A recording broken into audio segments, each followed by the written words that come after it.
अस्सलाम वालेकुम। Previous lectures में हमने रिएक्टिविटी ऑफ अल्केन को डिस्कस कर लिया है। आज के इस लेक्चर में जो हमने बात करनी है वो है रिएक्शंस ऑफ अल्केन। अल्केन्स कौन कौन से रिएक्शंस दे रहा होता है। तो अगर रिएक्शंस ऑफ अल्केन की बात की जाए तो सबसे पहले हमारे पास रिएक्शन है कंबशन। अब इस टॉपिक में हमने कौन कौन सी चीज़ें डिस्कस करनी है। सबसे पहले बात कंबशन है क्या, कंबशन के लिए कौन कौन सी कंडीशन का होना ज़रूरी है। थर्ड नंबर पर रिएक्शन, और लास्ट वाली चीज़ हमारे पास आ जाती है हीट ऑफ कंबशन से क्या मुराद है। ये चंद एक चीज़ें हमने डिस्कस करनी है। सबसे पहली बात हमारे पास कंबशन की डेफिनेशन आ जाएगी। कंबशन की डेफिनेशन, अगर मैं डेफिनेशन की बात करूं तो बिल्कुल आसान से देखो, कंबशन कहते हैं जलने के अमल को, और जलने के लिए एक चीज़ की ज़रूरत पड़ती है वो है ऑक्सीजन गैस की। सही है, तो यहाँ पर यही बात लिखेंगे, बर्निंग ऑफ अल्केन, अल्केन के जलने के अमल को, alkane in the presence of oxygen, oxygen की मौजूदगी में अल्केन के जलने के अमल को हम क्या नाम देते हैं, इज कॉल्ड कंबशन। इसको क्या नाम देंगे, कंबशन का नाम दे रहे होते हैं। मुझे कंबशन के लिए हमारे पास कौन कौन सी कंडीशंस का होना ज़रूरी है, मतलब अगर ये वाली कंडीशंस होंगी तो कंबशन होगी, जलने का अमल होगा, वरना ये जलने का अमल नहीं होगा। तो सबसे पहली जो कंडीशन है ना कंबशन के लिए वो ये है कि oxygen gas must be present. अगर किसी चीज़ को जलाना चाहते हैं वहाँ पे ऑक्सीजन गैस का होना ज़रूरी है। तो ये oxygen gas, O2 gas should be present, oxygen gas मौजूद होनी चाहिए पहले नंबर पे। अगर सेकंड नंबर पे बात करूं, देखो ज़रूरी नहीं है हर जगह पे आपके एटमॉस्फेयर में देखो 21% ऑक्सीजन है। अब ऑक्सीजन के होने से ऐसा तो नहीं कि हर एक चीज़ को आग लग जाए, लेकिन आग जलाने के लिए, किसी चीज़ को जलाने के लिए एक चीज़ की और की ज़रूरत पड़ती है। ऑक्सीजन गैस तो ज़रूरी है ही है जलने के लिए। एक और चीज़ है वो है स्पार्क, थोड़ी सी आग लगानी पड़ती है, जिसको हम आम ज़बान में कहो ना, आप बायो की ज़बान में कहते हैं एक्टिवेशन एनर्जी, यानी वो कम से कम मिकदार जो उस रिएक्शन को स्टार्ट करवाने के लिए ज़रूरत पड़ती है, उस एनर्जी को एक्टिवेशन एनर्जी कहते हैं। और यहाँ पे अगर अल्केन की बर्निंग की बात करूँ, यहाँ पर एक्टिवेशन एनर्जी वो जो आप स्पार्क देते हो, सही है, वो हमारे पास क्या है, activation energy. A spark is needed, a spark is needed to start. अच्छा, स्टार्ट कर सकते हो, इसकी जगह पे इनिशिएट भी कर सकते हो, स्टार्ट कह लो या इनिशिएट कह लो, to start combustion,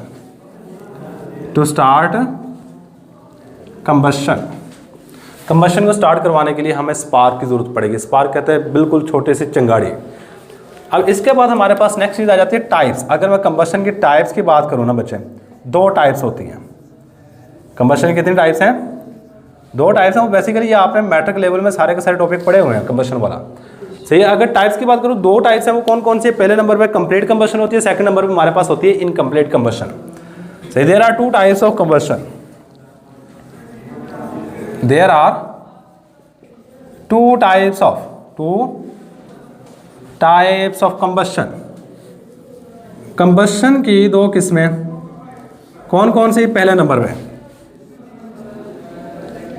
complete combustion, complete combustion. अब कंप्लीट कंबशन में क्या होता है, कंप्लीट कंबशन में याद रखिएगा ऑक्सीजन मुकम्मल तौर पर फराहम की जाती है। O2 gas provide in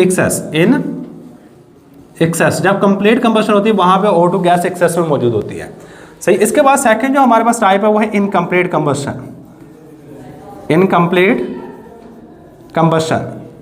second type क्या है हमारे पास, इनकम्प्लीट कंबशन, यानी कि नामुकम्मल जलने का अमल। और नामुकम्मल जलने का अमल होता है लिमिटेड सप्लाई ऑफ ऑक्सीजन, यानी कि जब आप ऑक्सीजन मुकम्मल तौर पर प्रोवाइड नहीं करते तो उस वक्त लिमिटेड सप्लाई ऑफ ऑक्सीजन में इनकम्प्लीट कंबशन होती है। तो इसके आगे थोड़ा सा लिख लो, अकर या O2 gas provide in limited supply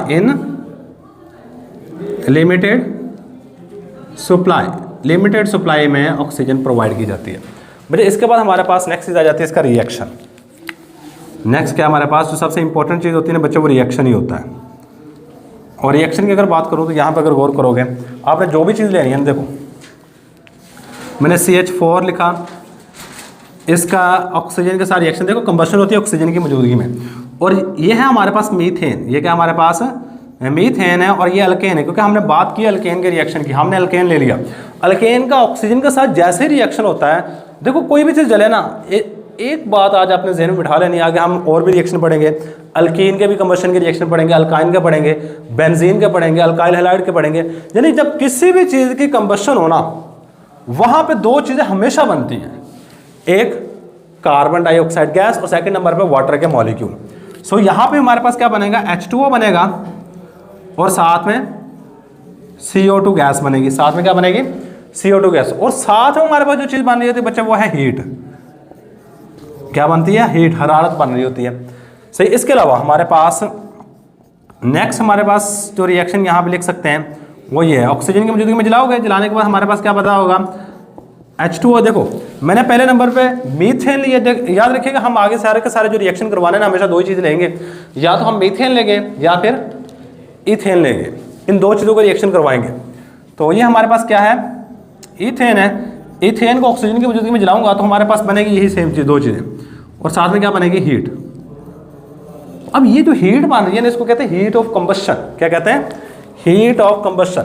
next हमारे पास यहाँ पे हेडिंग दे दो, heat of combustion gas, heat of combustion. अब देखो एक सिंपल सी बात याद रखिएगा, एनर्जी की वो मिकदार जो कि निकलती है जब किसी भी अल्केन का एक मोल लेके उसको जलाया जाए ऑक्सीजन की मौजूदगी में। देखो अगर मैं मीथेन के एक मोल की बात करूँ ना, कार्बन का एटॉमिक नंबर होता है 12, 12 जमा 4 16। मैं 16 ग्राम मीथेन को लेके ऑक्सीजन की मौजूदगी में जलाऊं, जलाने के बाद उसमें जितनी अमाउंट में हीट पैदा होगी, उस हीट को नाम देते हैं हीट ऑफ कंबशन। क्या नाम दे रहे होते हैं, मतलब अल्केन का एक मोल लेके उस एक मोल को ऑक्सीजन की मौजूदगी में जलाया जाए, उसके नतीजे में हमारे पास जो हीट बनती है उसको क्या नाम दोगे, हीट ऑफ कंबशन का। चलो लिख लो, the amount of heat, the amount of heat, heat की वो मिकदार विच प्रोड्यूस जो कि पैदा होती है, when one mole of alkane is burnt in the presence of oxygen, in the presence of oxygen। जब ऑक्सीजन गैस की मौजूदगी में एक मोल अल्केन का लेके उसको जला दें, उस वक्त जो हीट पैदा होती है, इसको हम नाम देते हैं is called heat of combustion. इसको क्या नाम दे रहे थे, हीट ऑफ कंबशन का नाम दे रहे थे बच्चे। इसके बाद लास्ट वाली चीज़ लिखूंगी, इसकी एप्लीकेशन क्या है, इस रिएक्शन की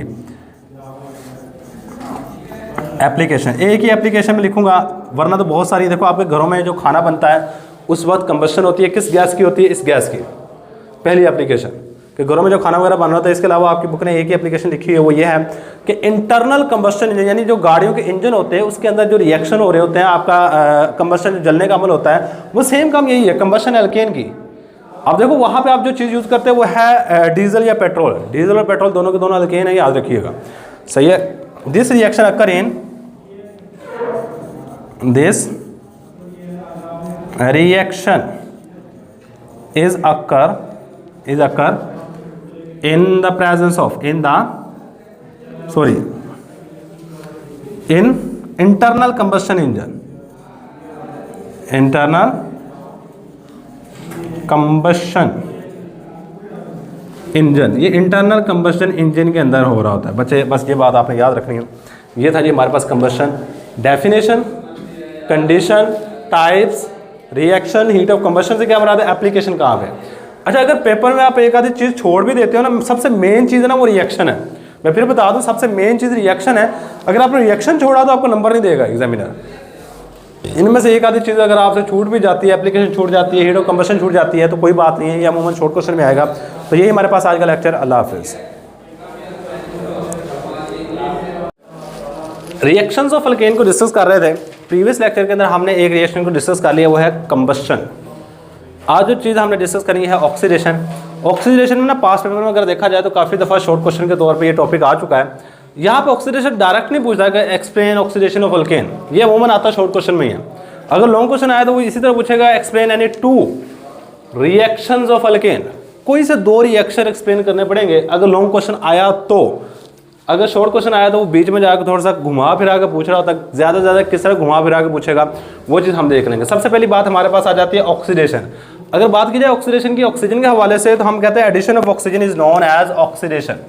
क्या कहते हैं? ऑक्सीजन की एडिशन को नाम देते हैं ऑक्सीडेशन का। एडिशन ऑफ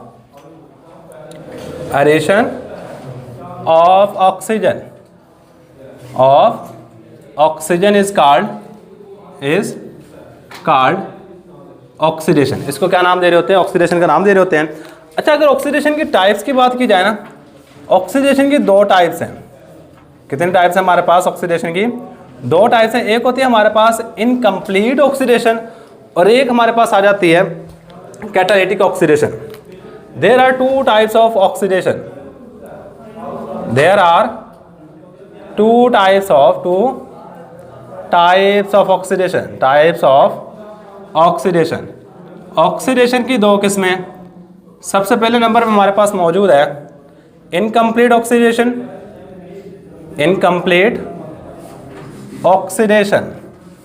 और सेकंड नंबर में हमारे पास मौजूद है कैटालिटिक ऑक्सीडेशन।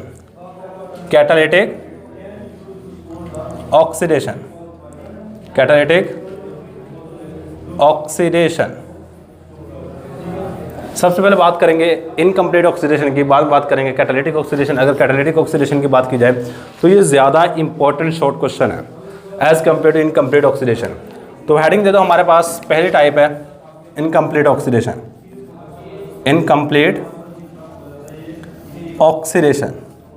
पहले टाइप का नाम है हमारे पास नामुकम्मल ऑक्सीडेशन। देखो ऑक्सीडेशन मैंने ऊपर बात की कि किसी भी कंपाउंड के अंदर अगर ऑक्सीजन को ऐड कर देते हैं, इस चीज़ को नाम दे रहे होते हैं ऑक्सीडेशन का। इनकम्प्लीट ऑक्सीडेशन से क्या मुराद है? अगर नामुकम्मल तौर पर ऑक्सीजन ऐड की जाए, यानी अगर ऑक्सीजन कम मिकदार में मौजूद होगी तो मुकम्मल तौर पर ऐड नहीं होगी। सही है। Incomplete oxidation occur in the limited supply of oxygen. ये बात आपने याद रखनी। इनकम्प्लीट, ये इसकी कंडीशन है। इनकम्प्लीट ऑक्सीडेशन, जो इनकम्प्लीट ऑक्सीडेशन है ये हमेशा हो रही होती है। इनकम्प्लीट ऑक्सीडेशन अक्कर, ये हो रही होती है in the limited supply of oxygen, in the limited supply of oxygen,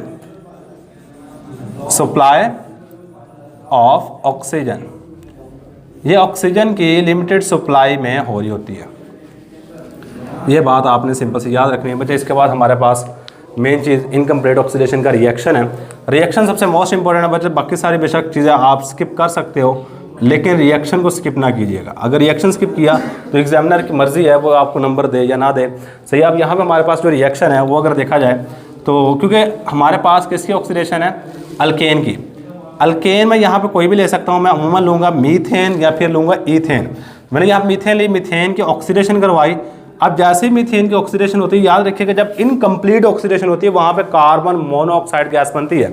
कौन सी गैस बन रही होती है? Carbon monoxide. तो यहाँ पे हमारे पास पहले नंबर पर कार्बन मोनोऑक्साइड गैस बनेगी और सेकंड नंबर पर हमारे पास यहाँ पे वाटर के मॉलिक्यूल्स बन रहे होते हैं और एक चीज़ और बनती है, वो होती है कार्बन ब्लैक। ये वाली चीज़ क्या हमारे पास? Carbon black. यही बात हमने यहाँ पे लिखी है। इन इनकम्प्लीट ऑक्सीडेशन,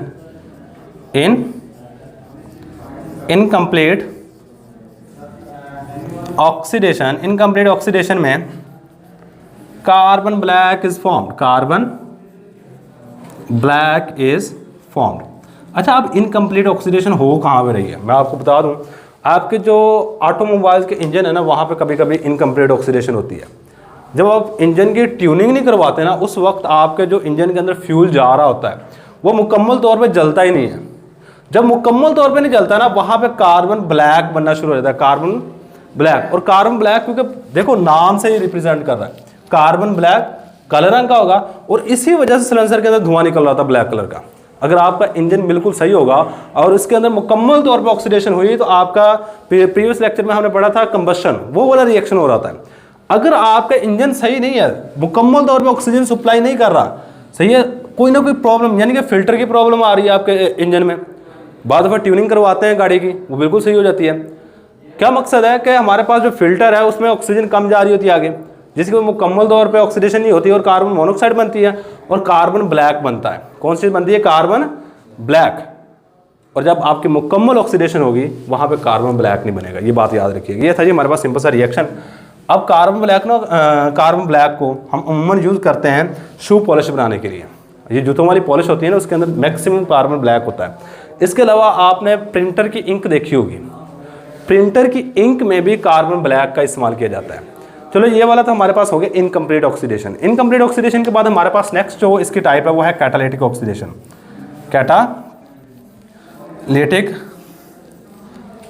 ऑक्सीडेशन, देखो आपने ना जो मेन बात याद रखनी है, ऑक्सीडेशन यहाँ पे याद रखिएगा, जो मेन बात आपने जहन में रखनी है वो ये है कि इसकी डेफिनेशन किस तरह बनाएंगे। देखो oxidation mean addition of, catalytic oxidation mean catalyst की मौजूदगी में किसी कंपाउंड के अंदर ऑक्सीजन को ऐड करो। क्या करो?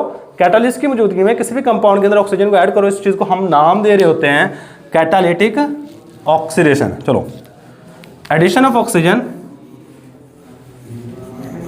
Addition of oxygen in the presence of catalyst. Catalyst की मौजूदगी में कंपाउंड में ऑक्सीजन की एडिशन को क्या नाम देते हैं? इज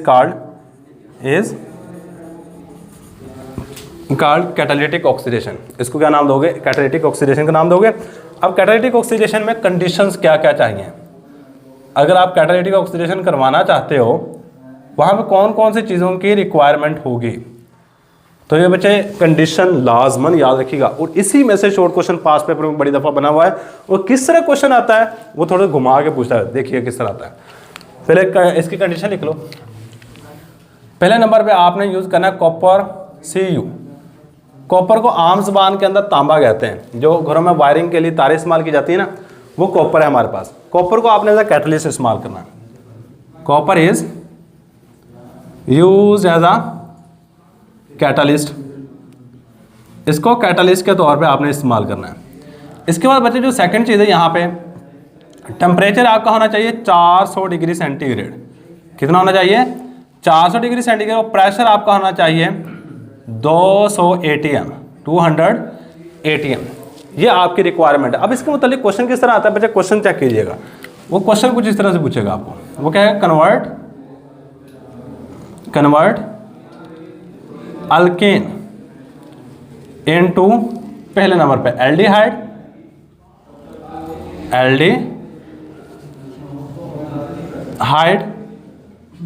सेकेंड नंबर में क्या आएगा? अल्कोहल। मैं अल्कोहल को पहले लिख लेते तो भी सही था, चलो इस तरह लिख लिया कोई नहीं।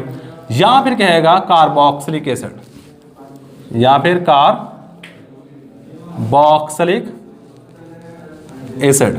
ये बच्चे तीन तरह के सवाल आ सकते हैं। पहला सवाल आएगा कन्वर्ट अल्केन इनटू एल्डिहाइड, तो भी आंसर यही है। अगर आपको कहते हैं कन्वर्ट अल्केन इनटू अल्कोहल, तो भी आंसर यही है। अगर कहते हैं convert alkane into carboxylic acid, तो भी आंसर यही है। यानी तीन क्वेश्चन के आंसर इसी के अंदर आते हैं। और इस तरह क्वेश्चन पेपर के अंदर आते हैं। Convert aldehyde into alcohol, convert alkane into alkyne, convert alkyne into alkane. इस तरह क्वेश्चंस पेपर के अंदर आ रहे होते हैं। तो याद रखिएगा किस तरह कोई चीज़ किस दूसरी चीज़ में कन्वर्ट कर सकते हैं। तो बच्चे ये हमारे पास नेक्स्ट चीज़ आ जाएगी रिएक्शन।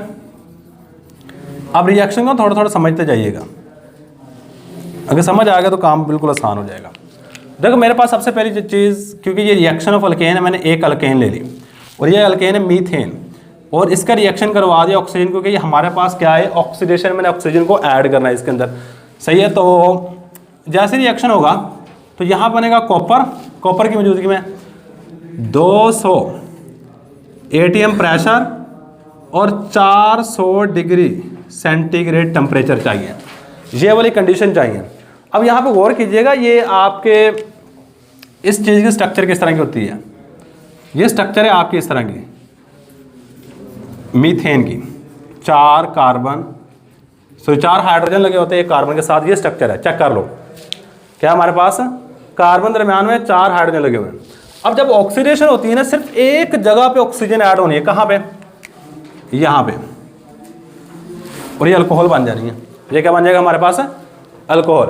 अब देखो ये वाली चीज़ किस में कन्वर्ट हो जाएगी, ये वाली चीज़ कन्वर्ट हो जाएगी CH3OH में।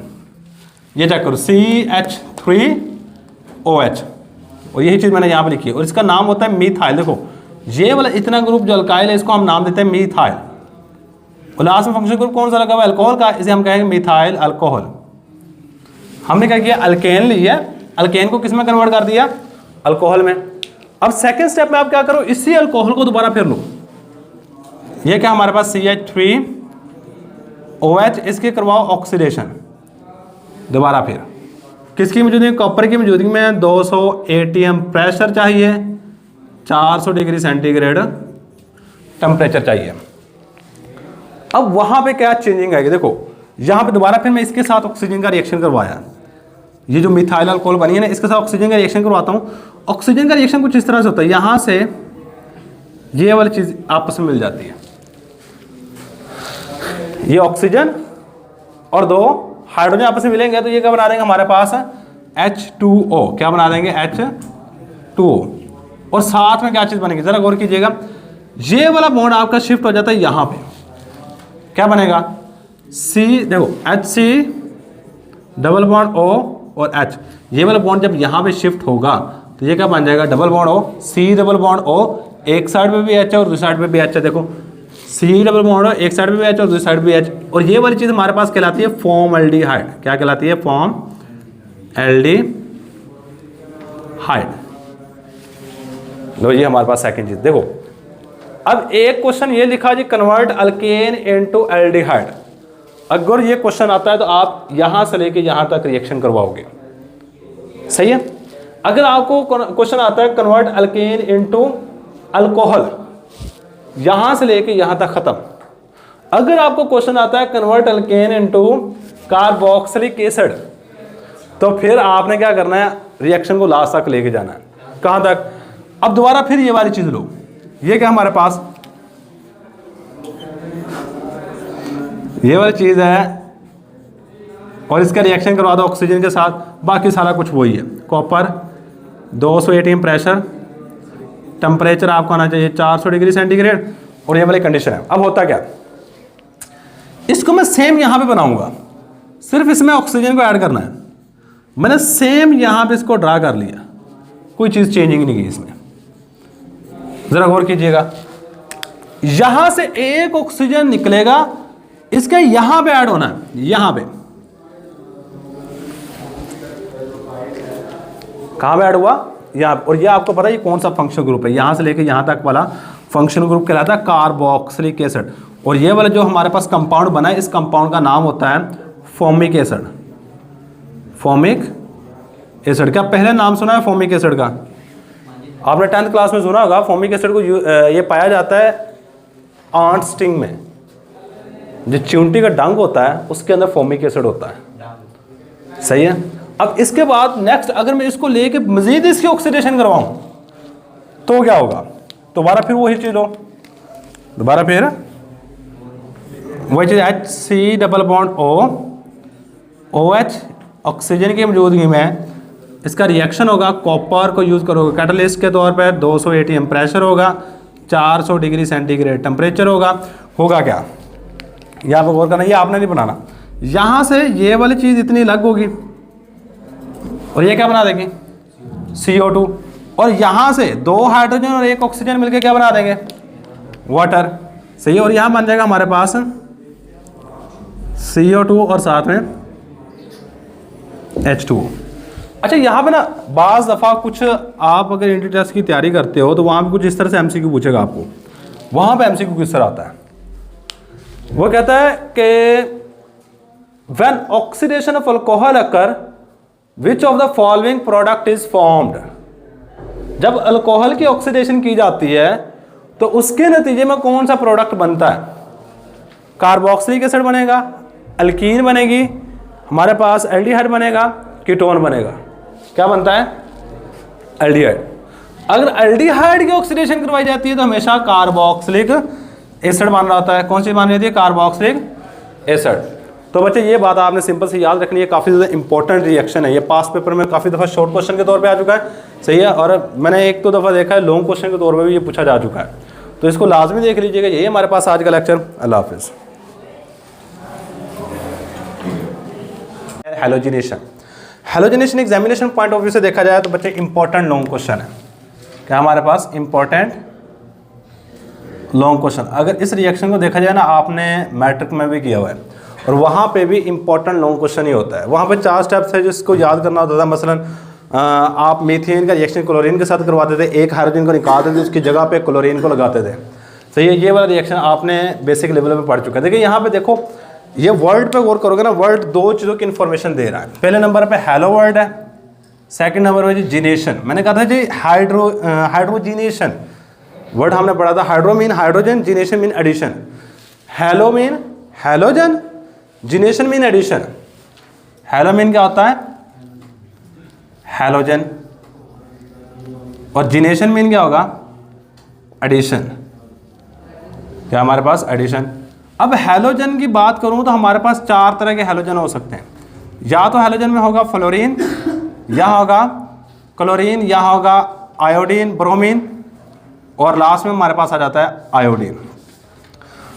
अब देखो, हम अमूमन ना ये वाला रिएक्शन करवाते हैं, मीथेन का रिएक्शन क्लोरीन के साथ करवाते हैं, कहते हैं हम ये हेलोजिनेशन है। अगर वो कह लीजिए इस रिएक्शन को स्पेसिफिकली क्या कहते हैं, तो याद रखिएगा उस रिएक्शन को स्पेसिफिकली कहेंगे क्लोरीनेशन, क्लोरीनेशन। और अगर आप फ्लोरीन को ऐड कर रहे हो तो उसको रिएक्शन कहेंगे फ्लोरीनेशन, फ्लोरीनेशन। अगर आप ब्रोमीन को ऐड कर रहे हो तो उस रिएक्शन को कहते हैं ब्रोमिनेशन। क्या कहेंगे? ब्रोमिनेशन। अगर आप आयोडीन को ऐड कर रहे हो तो इसको कहेंगे आयोडीनेशन। क्या कहोगे? आयोडीनेशन। मतलब अगर स्पेसिफिकली नाम पे बात करें फ्लोरीनेशन, क्लोरीनेशन, ब्रोमिनेशन और आयोडीनेशन, लेकिन अगर एक जनरल वे में बात करें तो हम इसको कहते हैं हैलोजिनेशन, सही है। तो यही हम डेफिनेशन करेंगे। Addition of halogen is known as halogenation. Addition of halogen, halogen के एडिशन को नाम दे रहे होते हैं इज कॉल्ड हैलोजिनेशन। इसको क्या नाम दोगे? हैलोजिनेशन का नाम दे रहे होते हैं। अच्छा, हैलोजिनेशन हमारे पास मुख्तलिफ तरह की हो सकती है, फ्लोरीनेशन, क्लोरीनेशन, ब्रोमिनेशन, आयोडीनेशन, लेकिन ये 3 तरह की कंडीशन में होती है हैलोजिनेशन। अगर मैं बात करूं, हैलोजिनेशन अकर इन 3 कंडीशंस। यहाँ पे नीचे लिख लो एक सिंपल सी बात, हैलोजिनेशन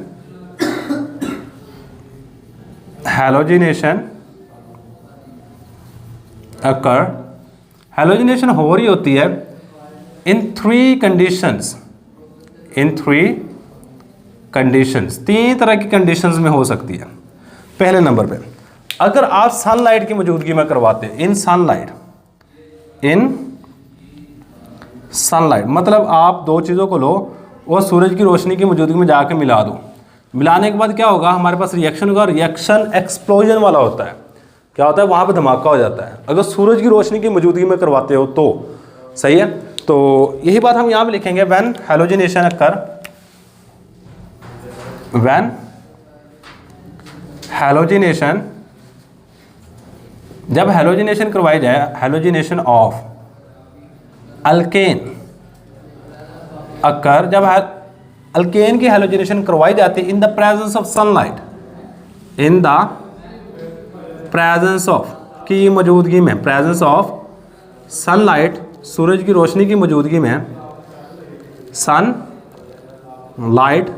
देन तो हमारे पास कौन सी चीज़ पैदा होती है? देन एक्सप्लोजन अकर कर लो जी, देन एक्सप्लोजन अकर, तो हमारे पास एक्सप्लोजन हो रहा होता है।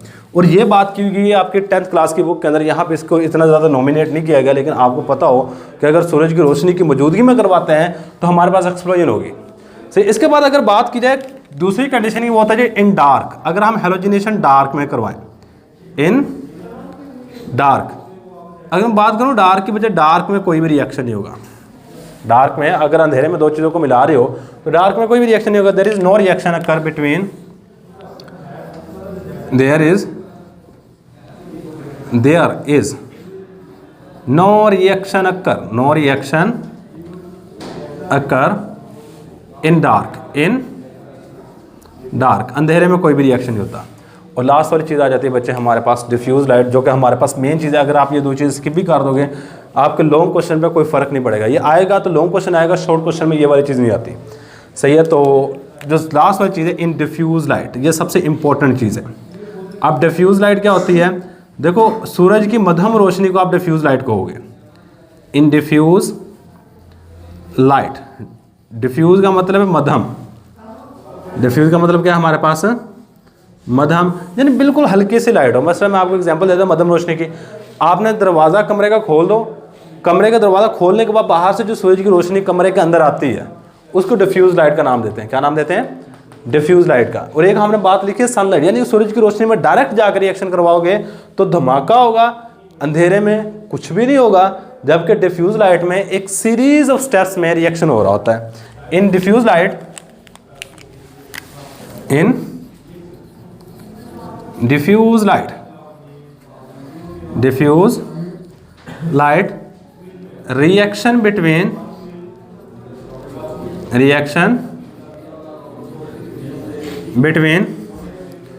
अल्केन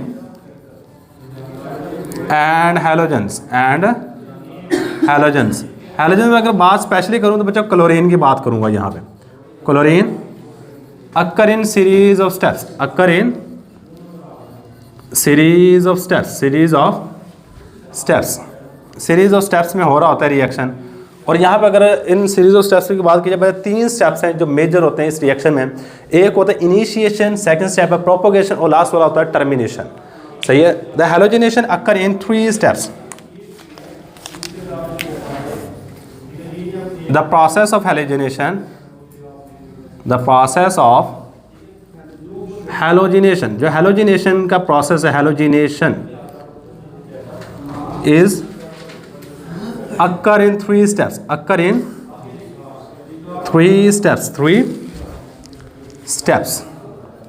3 स्टेप्स में हो रहा होता है। सही बच्चे, 3 स्टेप्स कौन कौन सा है? सबसे पहला स्टेप होता है हमारे पास इनिशिएशन। इनिशिएशन कहते हैं स्टार्ट करवाना, शुरू करवाना। इनिशिएशन,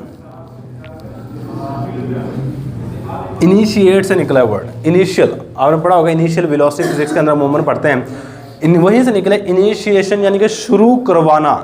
आपका रिएक्शन स्टार्टिंग यहाँ से होगा, यानी बिल्कुल स्टार्टिंग आपके रिएक्शन की यहाँ से होती है। ये हमारे पास क्लोरीन है बच्चे, इस चीज़ को समझ लीजिए, सबसे इंपॉर्टेंट चीज़ है। अगर ये चीज़ समझ आ गई तो समझ लीजिए आगे वाली चीज़ें भी ऐसे आपको समझ आ जाएंगी। और आप लेते हो सूरज की रोशनी, यहाँ पर लिखा हुआ एच म्यू, ये म्यू है। और आपने फर्स्ट ईयर में ये पढ़ा होगा E is equal to h nu. सही है। एच न्यू यहाँ पे लिखूंगा। एच न्यू का मतलब क्या है हमारे पास? कि सूरज की मध्यम रोशनी चाहिए। क्या चाहिए? सूरज की मध्यम रोशनी या थोड़ी बहुत एनर्जी चाहिए। यहाँ पे क्या चाहिए? थोड़ी बहुत एनर्जी। और मैंने एक बात बताई थी, जब कोई भी बॉन्ड बनता है वहाँ पे एक बॉन्ड में कितने इलेक्ट्रॉन्स होते हैं? 2 इलेक्ट्रॉन्स हमारे पास मौजूद होंगे। जैसे ही मैं क्लोरीन के ऊपर सूरज की रोशनी डालता हूँ तो यहाँ से बॉन्ड क्लीवेज होती है। यहाँ से बॉन्ड टूटने के बाद ये वाला इलेक्ट्रॉन ये वाला क्लोरीन ले जाता है और ये वाला इलेक्ट्रॉन ये वाला क्लोरीन ले जाता है, जिसकी वजह से हमारे पास 2 फ्री रेडिकल बनते हैं। कितने फ्री रेडिकल बन रहे होते हैं? 2 फ्री रेडिकल।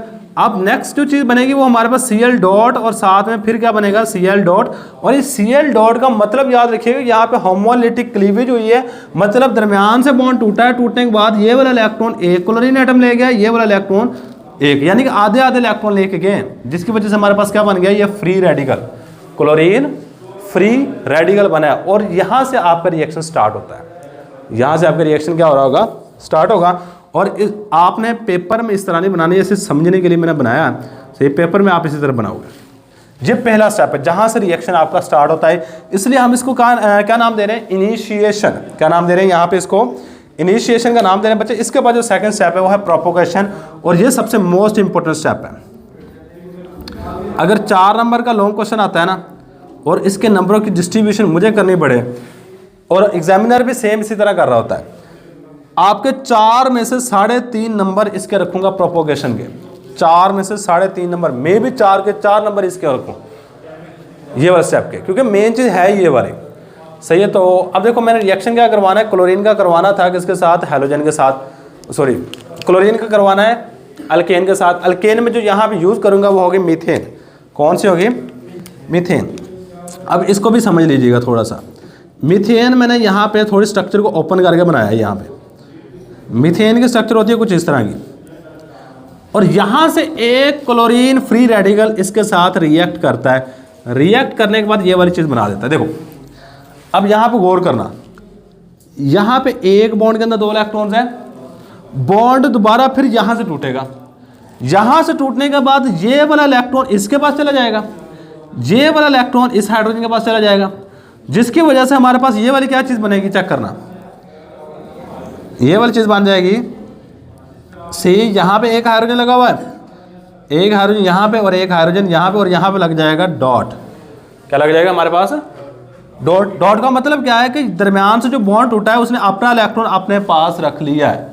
सही है। और ये वाला वही इलेक्ट्रॉन है जो इसके ऊपर मैंने रिप्रेजेंट करवाया, और साथ में कौन सी चीज़ बन रही है, एच डॉट। याद रखिएगा एच डॉट और Cl डॉट। ये देखो ये इनके पास ये जो एक डॉट होता है ये किसको रिप्रेजेंट करता है, एक इलेक्ट्रॉन को रिप्रेजेंट करता है। अब ये दोनों के दोनों इलेक्ट्रॉन अपने दरमियान में लेके आते हैं, 2 इलेक्ट्रॉन इकट्ठे हो जाते हैं, जहाँ पे 2 इलेक्ट्रॉन हो जाए वहाँ पे क्या बन जाता है, बॉन्ड बन जाता है। और साथ में हमारे पास कौन सी चीज़ बनेगी, HCl। हाँ, साथ में हमारे पास कौन सी चीज़ बनेगी, HCl बनेगा।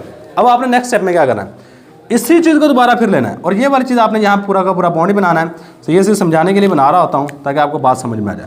अब दोबारा फिर इसी चीज़ को लो, ये चीज़ क्या है हमारे पास, C के साथ 3 H लगे हुए हैं और यहाँ पे डॉट लगा है। और ये वाली चीज़ क्योंकि रिएक्टिव, याद रखिए जो फ्री रेडिकल होता है वो रिएक्टिव होता है। ये क्लोरीन के साथ दोबारा फिर रिएक्ट करेगा, किसके साथ करेगा, रिएक्ट क्लोरीन के साथ। अब जैसे ही क्लोरीन के साथ रिएक्ट करेगा काम वही है, दोबारा फिर ये वाला बॉन्ड इस क्लोरीन के ऊपर अटैक करेगा, और यहाँ पे ये क्लोरीन दोबारा फिर टूटेगी, यहाँ से दरमियान से टूटेगा, ये फ्री रेडिकल आएगा इसके साथ जुड़ जाएगा, और एक क्लोरीन फ्री रेडिकल हमारे पास बन जाएगा। ये बनेगा HC, यहाँ पे एक H यहाँ पे, और यहाँ पे आके लग जाएगा Cl, और साथ में Cl डॉट बनेगा, Cl डॉट बनेगा। ये बात आपने यहाँ पे याद रखनी है। क्या हुआ, दरमियान से बॉन्ड टूटा है, दरमियान से बॉन्ड टूटने की वजह से यहाँ पे क्लोरीन के पास अपना इलेक्ट्रॉन आ गया, ये वाला क्लोरीन के पास ये इलेक्ट्रॉन वैसे बढ़ा हुआ है, ये जो क्लोरीन फ्री रेडिकल इसके साथ आके जुड़ा है, 2 इलेक्ट्रॉन इकट्ठे हो गए, जिसकी वजह से कार्बन और क्लोरीन के दरमियान में बॉन्ड बन गया। किसके दरमियान है, देखो एक इलेक्ट्रॉन इस क्लोरीन का पड़ा हुआ है, एक इलेक्ट्रॉन कार्बन का था, दोनों अपना इलेक्ट्रॉन दरमियान में ले गया, जिसकी वजह से ये वाला बॉन्ड बना है। बस ये बात आपने याद रखनी है।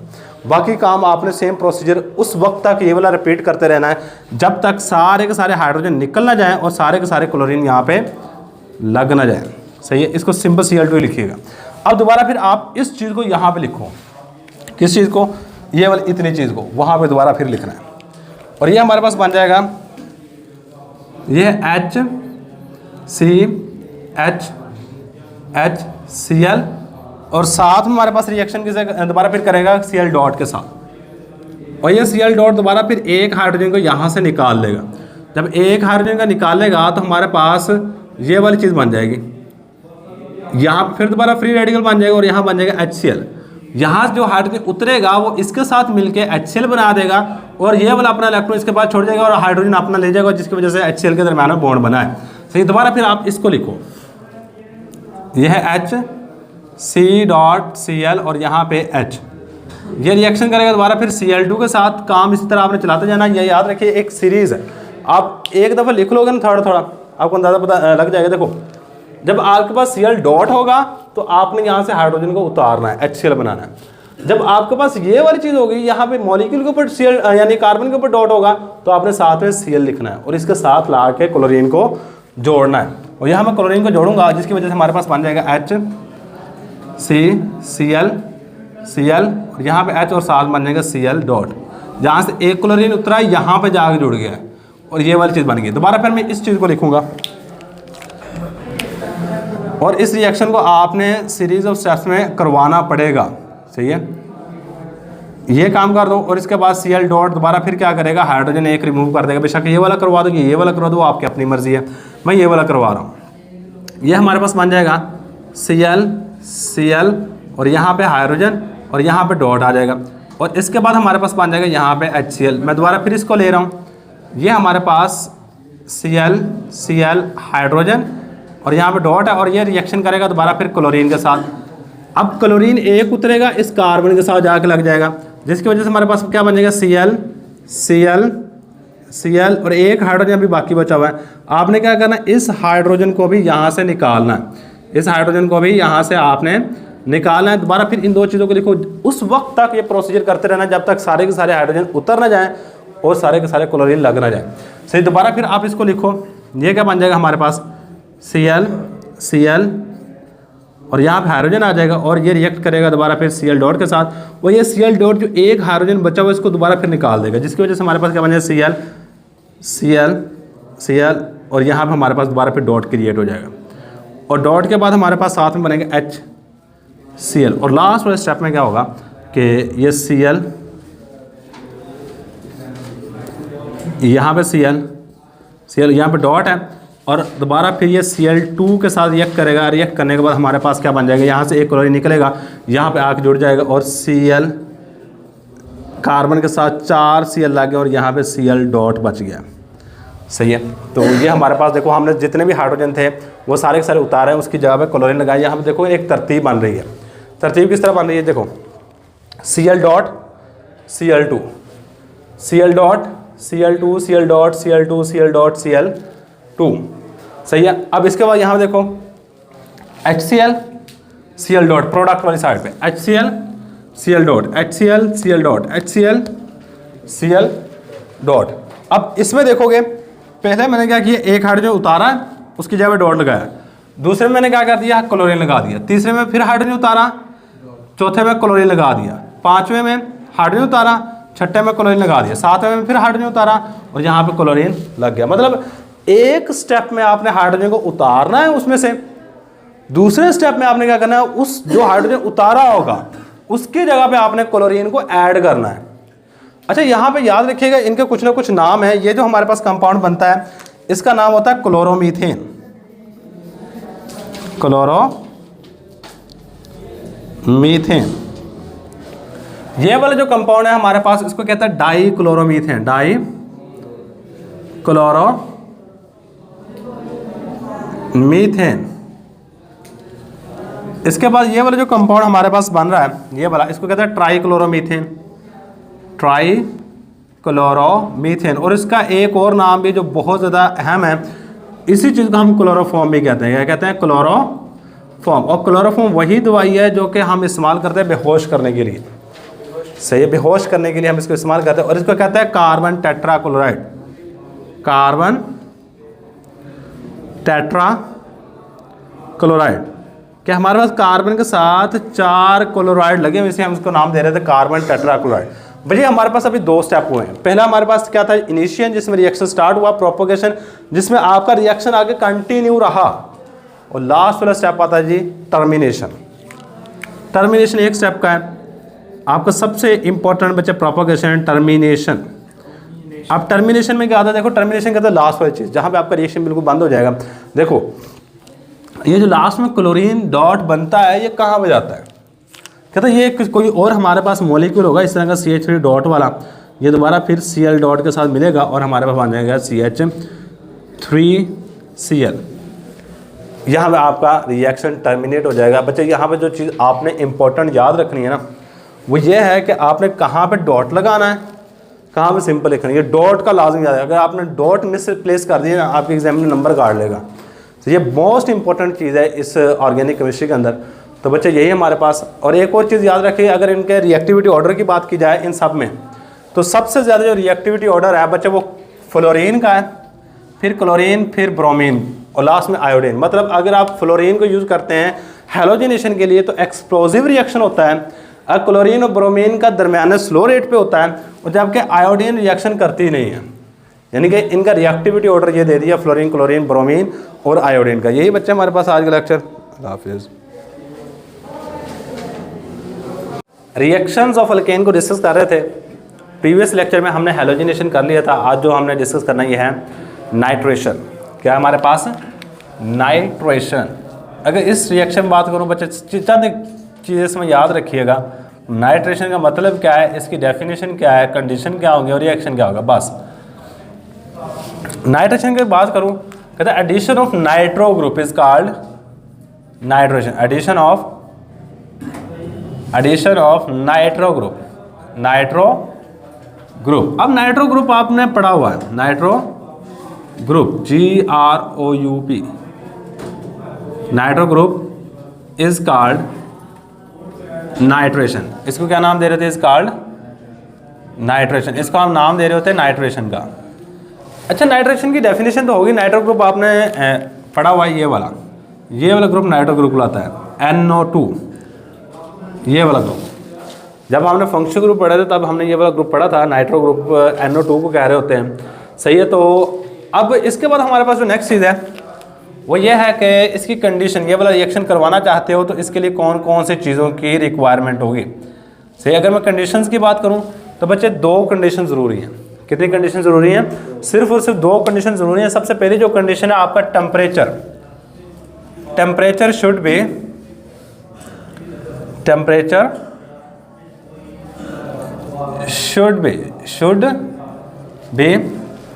400 to 500 डिग्री सेंटीग्रेड, 400 से लेके 500 डिग्री सेंटीग्रेड टेम्परेचर होना चाहिए, पहली कंडीशन। सेकंड नंबर पे HNO3 is used as a reagent. इसको हम एज अ रीएजेंट के तौर पे इस्तेमाल कर रहे होते हैं। तो ये रीएजेंट ऐसी चीज़ को कहते हैं जो किसी भी केमिकल रिएक्शन में शुरू में इस्तेमाल कर रहे होते हैं प्रोडक्ट बनाने के लिए, उसको हम नाम दे रहे होते हैं रीएजेंट का। सही, टेम्परेचर आपका 400 से लेकर 500 डिग्री सेंटीग्रेड होना चाहिए। और सेकंड नंबर पे HNO3 को आपने रीएजेंट के तौर पे इस्तेमाल करना है। सही बच्चे, मेन चीज़ हमारे पास रिएक्शन ही होगा। अगर रिएक्शन लिखेंगे तो आपको नंबर नहीं मिलेंगे। रिएक्शन की तरफ बात कर लेते हैं। रिएक्शन हमारे पास क्या है जी, किन 2 चीज़ों का रिएक्शन करवाना है, HNO3 का और किसी भी अल्केन का। देखो, हम अल्केन के बाद शुरू से लेके एक ही अल्केन को इस्तेमाल कर रहे हैं। सबसे पहले नंबर पे वो है मीथेन। वो हमारे पास कौन सी है, मीथेन, सही है। अब मीथेन का रिएक्शन अगर करवाना HNO3 के साथ, HNO3 के साथ, तो हमारे पास जो प्रोडक्ट बन रहा होता है वो कुछ ये वाला होगा। और यहाँ पे टेम्परेचर आपने देना है 450 डिग्री सेंटीग्रेड, यहाँ पे लिख लो, सही है ना। इन दोनों के दरमियान में लिख लिया, बेशक 400 से लेकर 500 डिग्री सेंटीग्रेड ही आप यहाँ पे लिख सकते हो। अब सबसे पहली बात ना, आपको HNO3 के स्ट्रक्चर का पता होना चाहिए। HNO3 की स्ट्रक्चर किस तरह की होती है। अगर मैं HNO3 की स्ट्रक्चर बात करूँ ना बच्चे, यहाँ पे इसकी स्ट्रक्चर कुछ इस तरह की होती है। ये हमारे पास HNO3 की स्ट्रक्चर है, ये HNO3 की स्ट्रक्चर, ये साइड में ना करके बना के इसके ऊपर इस तरह कर लीजिएगा। इससे आपको क्या होगा, थोड़ा सा अंदाजा हो जाएगा HNO3 की स्ट्रक्चर असल में होती किस तरह की। अब यहाँ पे पता क्या होता है, और अल्केन के स्ट्रक्चर देखो, ये HNO3 की स्ट्रक्चर अगर मैं इसके साथ अल्केन के स्ट्रक्चर बनाऊँ ना तो ज़्यादा अच्छे से आपको पता चल जाएगा। देखो, ये अल्केन है, ये क्या हमारे पास अल्केन है, और अल्केन कौन सी, ये मीथेन है। ये देखिए, ये दोनों चीज़ें मैंने लिखी हैं। ये वाली चीज़ वो ओपन करके लिख ली है, HNO3 को वो ओपन करके लिख लिया। अब इन दोनों में पता क्या होता है, ये 2 चीज़ें मिलती हैं, क्या बन जाता है, वाटर का मॉलिक्यूल बनेगा। क्या बनेगा यहाँ पे, H2O, और साथ में कौन सी चीज़ है, कार्बन के साथ 3 हाइड्रोजन CH3, और उसके साथ क्या बनेगा हमारे पास, देखो ये वाली चीज़ निकल गई, ये वाली चीज़ निकल गई, और साथ में बन जाएगा NO2, ये वाला NO2, सही। ये चीज़ हमारे पास बाकी बच गई है, और ये हमारे पास प्रोडक्ट बन रहा होता है, सही है। और इसको कहते हैं मीथेन नाइट्रेट, सही है। तो ये जो हमारे पास प्रोडक्ट बना है ना, सही। चलो एक और रिएक्शन करवा लो, हमारे पास कम से कम 2 रिएक्शन होने चाहिए। तो एक और रिएक्शन करवाओ ना, प्रोसीजर सेम है। CH3 मैंने यहाँ पे मीथेन ली थी, यहाँ मैंने ले ली ईथेन। यहाँ पे कौन सा एलिमेंट ले लिया मैंने, कंपाउंड लिए ईथेन, और इसका रिएक्शन दोबारा फिर मैंने करवा दिया HNO3 के साथ। जैसे ही मैं HNO3 के साथ रिएक्शन करवाऊंगा, इसकी हो जाएगी नाइट्रेशन, इसमें नाइट्रो ग्रुप हो जाएगा ऐड। नाइट्रेशन का मतलब क्या है, यहाँ से एक हाइड्रोजन OH निकलेगा, यहाँ से एक H निकलेगा, जिसके नतीजे हमारे पास क्या बनेगा, वही काम है जो वहाँ पे किया है, CH3 CH2, और साथ में लग जाएगा NO2 ग्रुप, और साथ में बन जाएगा हमारे पास H2O। तो ये सेम काम है। यहाँ से क्या किया मैंने, OH निकाला, और यहाँ से एक H निकाल के वहाँ पे वाटर बनाया। सेम काम यहाँ पे मैंने किया जी, यहाँ से OH निकाला और यहाँ से एक H निकाला, वाटर बनाया, और साथ में हमारे पास ये वाली चीज़ बन गई। अब कहते हैं ये जो प्रोडक्ट है ना, इसको यूज़ कर रहे होते हैं हम एज अ फ्यूल और सॉल्वेंट। ये जो प्रोडक्ट बन रहे हैं, see the product is used, the product, ये जो प्रोडक्ट बन रहे हैं ना, इज यूज्ड, इसको हम इस्तेमाल कर रहे होते, is used as a fuel, इसको फ्यूल के तौर पे इस्तेमाल करते हैं, और एज अ सॉल्वेंट, और सॉल्वेंट के तौर पर भी इस्तेमाल कर रहे होते हैं। भाई ये बात सिंपल सी याद रखनी। सबसे पहले नाइट्रेशन, नाइट्रो ग्रुप की एडिशन है, टेम्परेचर 400 से लेके 500 डिग्री सेंटीग्रेड होना चाहिए। HNO3 को हमने एज अ रिएजेंट इस्तेमाल करना है, और लास्ट में हमारे पास आ जाएंगे रिएक्शन। रिएक्शन का पीछे फिनोमिना ये वाला हो रहता है कि CH4 यहाँ से हाइड्रोजन और यहाँ से OH निकलता है, ये दोनों चीज़ें आपस में मिलकर वाटर बना देती है, बाकी CH के साथ 3 बच जाते हैं, CH3 मैंने लिख लिया, और हमारे पास NO2 बच जाता है। ये था जी हमारे पास रिएक्शन, यही हमारे पास आज का लेक्चर। अल्लाह हाफिज़।